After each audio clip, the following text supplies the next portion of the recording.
এবারের বিপিএল ফুটবলে সবচেয়ে বড় অঘটন ঘটিয়েছে ফকিরের পুল ইয়াং ম্যানস।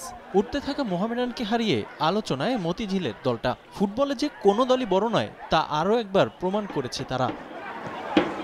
এবারের আসরে দুর্দান্ত ছন্দে থাকা মোহামেডানকে প্রথম হারের তিক্ততা দিয়েছে ফকিরের পুল। সাদা কালোদের বিপক্ষে 1-0 গোলের জয়টা অবশ্য অপ্রত্যাশিত ছিল পয়েন্ট টেবিলের নিচে থাকা দলটার কাছে। আমাদের ম্যাক্সিমাম প্লেয়ারই বিসিএলের, তো আমাদের বিশ্বাস ছিল যে আমাদের যে আগের প্লেয়ারগুলো, ক্লাবের যে আগের প্লেয়ারগুলো ছিল সেগুলোর প্রতি একটা আমাদের বিশ্বাস ছিল। সেই বিশ্বাসের ফলশ্রুতিতে আমরা ডে বাই ডে আমরা উন্নতি করছি।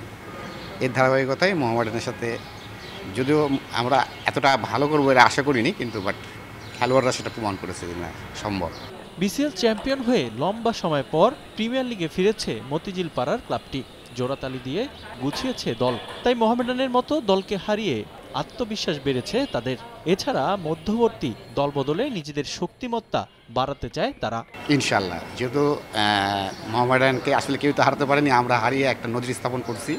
এটা আমার মনে হয় যে আরও ক্লাবগুলোর একটা চ্যালেঞ্জ হিসেবে নিবে। আমরা হয়তো সেই রাস্তাটা দেখালাম, ইনশাল্লাহ হয়তো সামনের ম্যাচে আরও ভালো কিছু করে দেখাতে পারবে।